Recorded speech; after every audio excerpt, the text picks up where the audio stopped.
El Señor esté con ustedes. Lectura del Santo Evangelio según San Marcos. En aquel tiempo, Jesús llamó a los 12, los envió de 2 en 2 y les dio poder sobre los espíritus inmundos.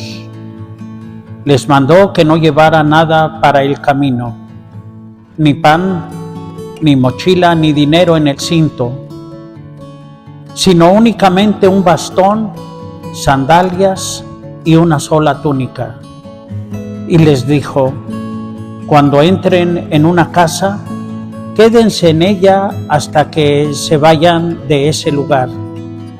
Si en alguna parte no los reciben ni los escuchan, al abandonar ese lugar, sacúdanse el polvo de los pies, como una advertencia para ellos. Los discípulos se fueron a predicar la conversión, expulsaban a los demonios, ungían con aceite a los enfermos y los curaban. Palabra del Señor. Durante esta semana y la anterior hemos estado escuchando el Evangelio en la misa diaria y también en el domingo, la vocación de los apóstoles, la misión que tienen de sanar a un pueblo herido que pierde miserablemente su vida. Encontramos a Jesús lleno de compasión para manifestar su cariño, su amor y la salvación. Y nos ha estado marcando diferentes cualidades, detalles acerca de ese llamado, muy importantes que no conviene que los ignoremos o que no los tomemos en cuenta. Primero, no les prometió Jesús a los apóstoles que construirían Wonderland, el mítico país de Alicia en el País de las Maravillas, en donde no hay que trabajar, en donde los ríos llevan limonada, en donde las gallinas ponen los huevos ya cocidos, en donde los perros no se ensucian, sino que van tirando Nutella o chocolate por el camino. No, eso no es ni siquiera Wonderland. Yo le llamaría Lazyland, el país de los flojos, el país de la gente que no quiere luchar. ¿Por qué les digo esto? Porque en el Evangelio que acabamos de escuchar, Jesús nos muestra que llama a los 12 apóstoles. Pero la primera lectura nos presenta la vocación del profeta Amós.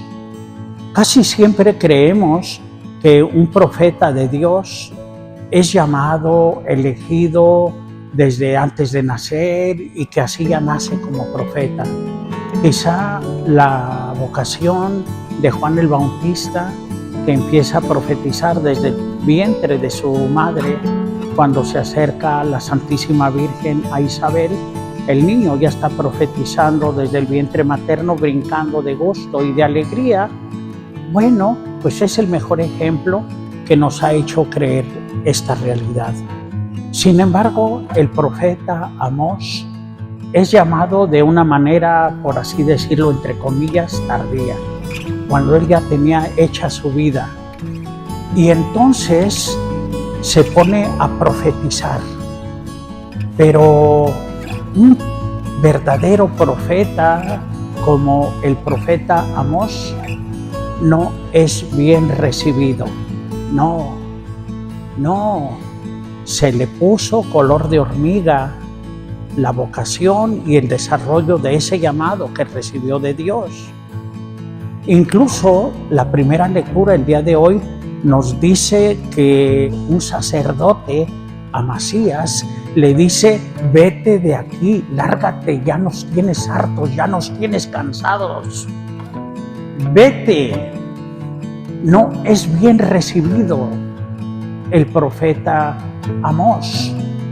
Y créanmelo, mis queridos hermanos, que en Jesucristo sucede lo mismo. De suyo, Jesús les dice a sus apóstoles cuando los llama, que los envía como corderos en medio de lobos. De manera que no te debe de extrañar cuando tú estás queriendo dar testimonio de tu vida católica, de tu vida cristiana, que seas rechazado o rechazada.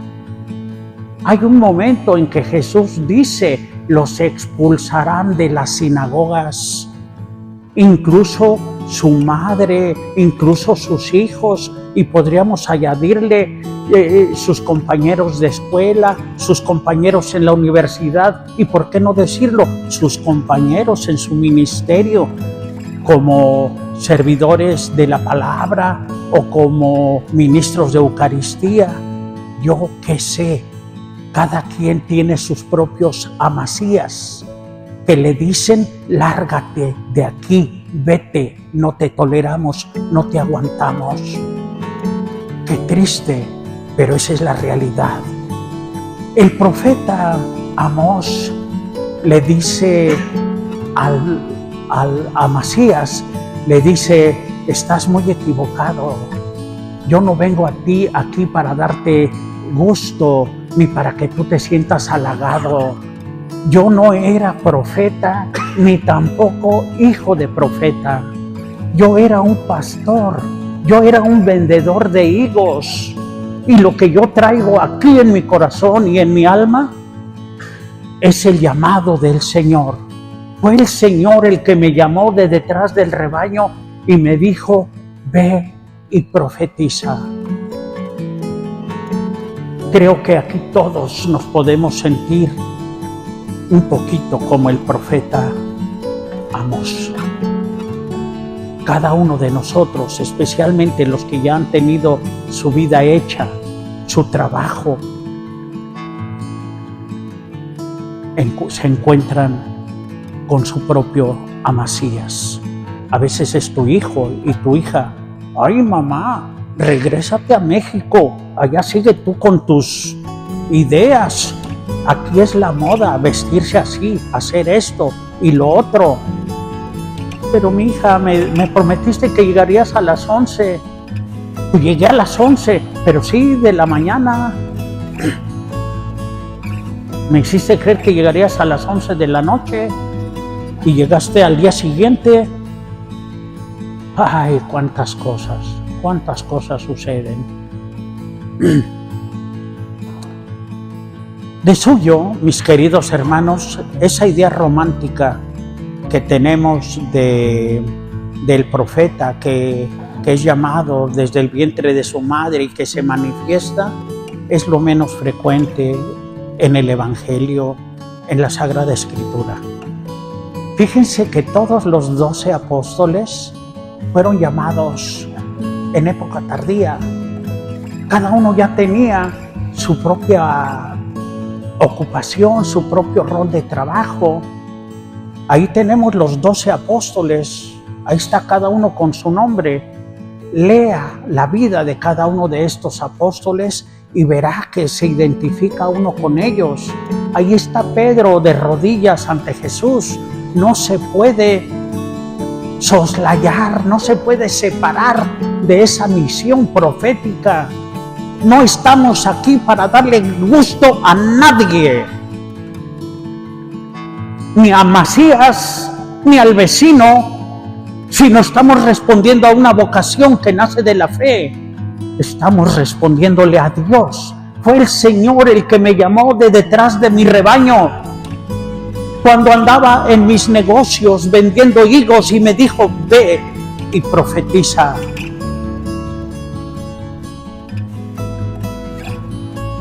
Y dejándolo todo lo siguieron. Mateo era recaudador de impuestos.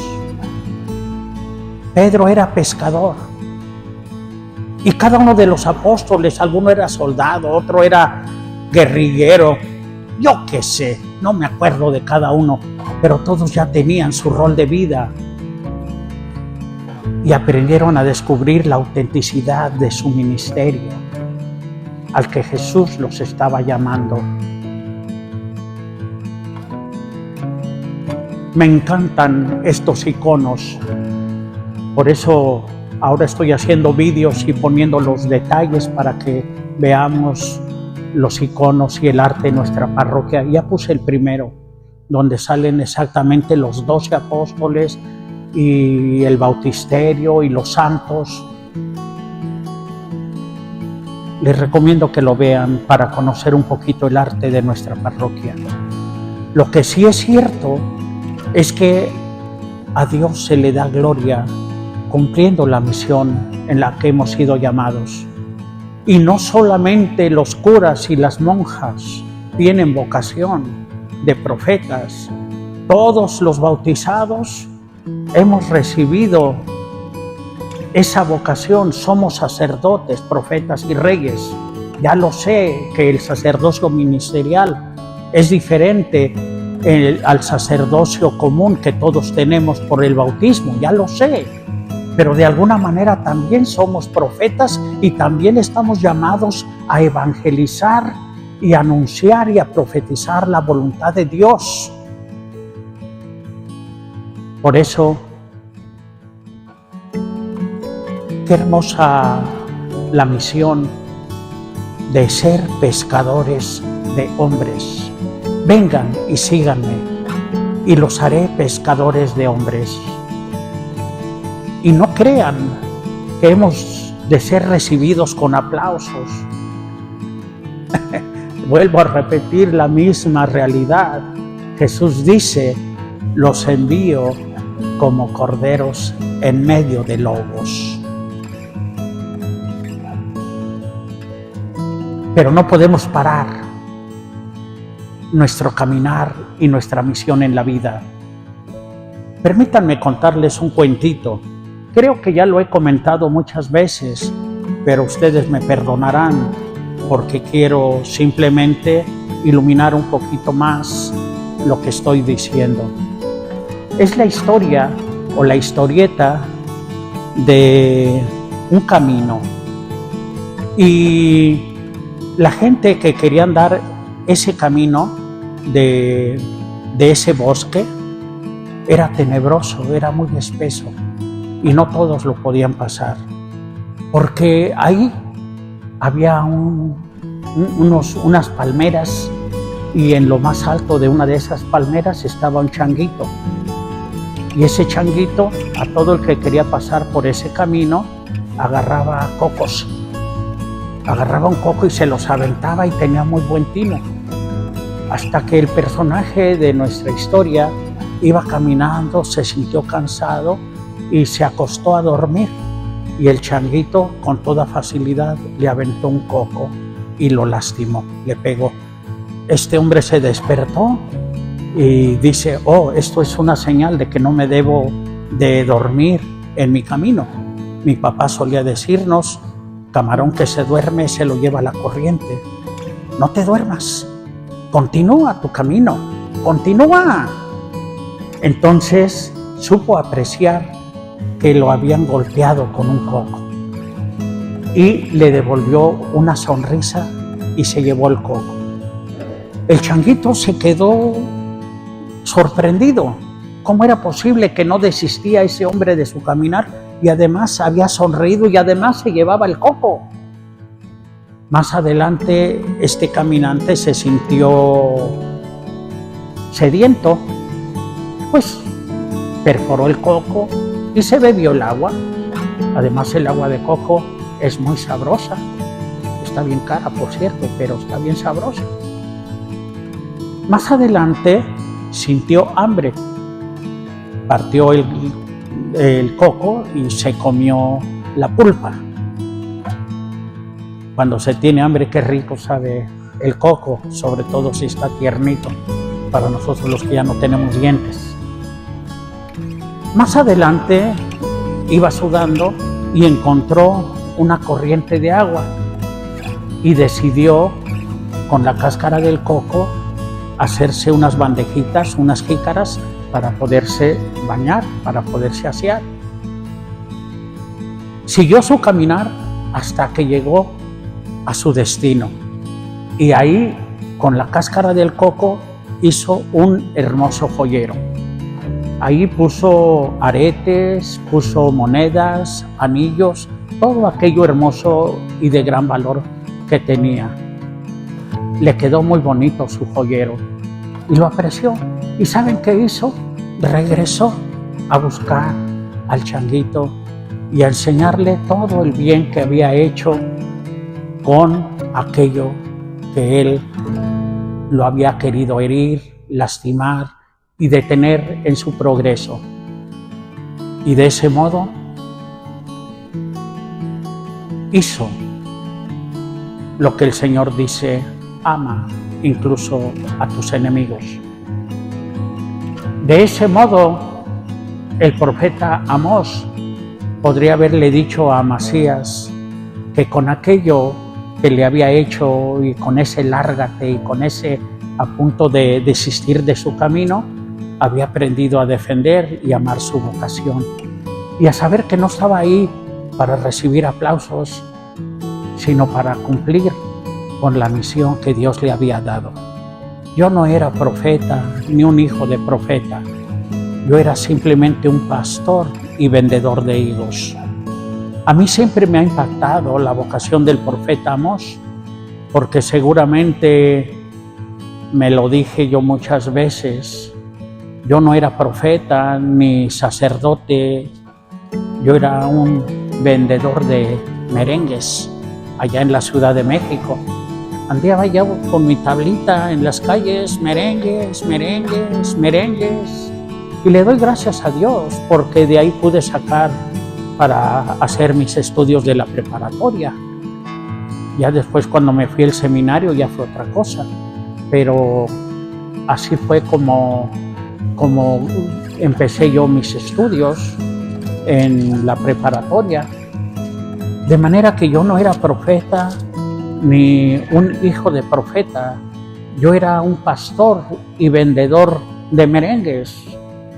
Yo no sé qué es lo que es usted, no lo sé, pero es el Señor el que lo llama a dar un testimonio con sus propios hijos, con su propia esposa, con sus propios hijos, con su propia familia, con sus compañeros de trabajo. Yo qué sé. Usted no está ahí para darle gusto a nadie, sino para responder a la vocación que Dios lo está llamando. Porque hemos sido bendecidos con toda clase de bienes, como dice la segunda lectura. Y estamos llamados para dar fruto, no de cobardía, sino de valentía. Y dejar de ser pescadores de aplausos, pescadores de dinero, o yo qué sé, para hacernos pescadores de hombres. ¡Qué hermoso es llevar al corazón a las personas que están cerca de nosotros, cuando quieren, cuando se acercan, cuando se dejan, cuando no? Incluso el Señor dice: pues no le hagas caso, yo de ti no te estoy pidiendo nada, hasta el polvo de los zapatos me quito para saber que no te quiero quitar nada, ni prestigio, ni tu rol de trabajo, nada. Estoy simplemente cumpliendo con la voluntad que Dios me ha manifestado. Soy profeta, aunque no te quieran aceptar, porque muchas veces, dice el Señor, nadie es profeta en su propia tierra, nadie es profeta en su propia casa, nadie es profeta en su propia parroquia. Yo a veces voy a parroquias por ahí que me invitan y hasta nos reciben con corona de flores y nos la ponen, y a veces en mi parroquia ya les cae uno gordo. El padre enojón, el padre gritón. De verdad, mis queridos hermanos, que estamos llamados a ser profetas del Señor, a ganarte el corazón de tus hijos, de tu esposa, de tu familia. Qué hermosa es la fe. Qué bella es la misión que el Señor nos ha dado. Yo me acuerdo que hace ya muchos años mi papá me platicaba, pues mucho antes de que yo naciera. Yo soy casi de los más chiquitos, de 10, pero la primera vez que emigraron mis papás de Guanajuato a la Ciudad de México, pues ya habían nacido mis primeras hermanas, ya había nacido María, Mari, y cuando llegaron a la Ciudad de México pues no tenían dinero, así es que compraron solamente 3 o 4 palos y 3 o 4 láminas de cartón, hicieron una chabola ahí con cartón y no sé, y entonces llevaban una máquina de coser que previamente había comprado mi papá en Lodi, aquí en California, y entonces era una máquina Singer. Yo la tengo todavía, está bajo mi custodia, está grande así, se doblaba, se guardaba, abajo tenía un pedal para estarle moviendo así y una rueda, y entonces contaba mi papá que caía la lluvia y los chorros de agua, y que entonces a mi hermanita la sentaba ahí donde están los pedales y le decía, este es tu carro, mija, este es tu carro, mi morena, este es mi carro, chula, siéntate aquí y muévele el volante de tu carro. Y era porque mi papá arriba le ponía un plástico para que no se mojara la niña. Y un día le pregunté a mi hermana Mari si se acordaba de eso. Sí me acuerdo de eso. Sí, ahí me sentaba y cuando sonían los tronidos y caían los tormentones de agua, pues yo me sentía muy feliz porque mi carro tenía un motor muy poderoso, muy grandote. Y lo recuerda mi hermana todavía con mucho cariño. De manera que eso es pescar, ser pescadores de hombres en el matrimonio, ser pescadores de un ministerio en los momentos difíciles. De manera que no fue un coco, eran tormentas en el caso de mi padre, pero supo hacer algo bello, se supo ganar el corazón de mi hermana, y aunque mis padres ya hace muchos años pasaron, todavía siguen sus cariños, sus afectos en su corazón. De manera que eso es a lo que estamos llamados, a ser pescadores de hombres en la misión que el Señor nos ha dado. Dios nos ha bendecido con toda clase de bendiciones. A veces tienen forma de coco. Lo siento si te han hecho chipotes. Lo siento si te han lastimado. Pero tú tienes la opción de llevarte ese coco, de beberte el agua, de comerte la pulpa, de hacer un utensilio para bañarte y de hacer una cajita de joyas para darle gloria al Padre, al Hijo y al Espíritu Santo. Amén. Los ecos de la palabra.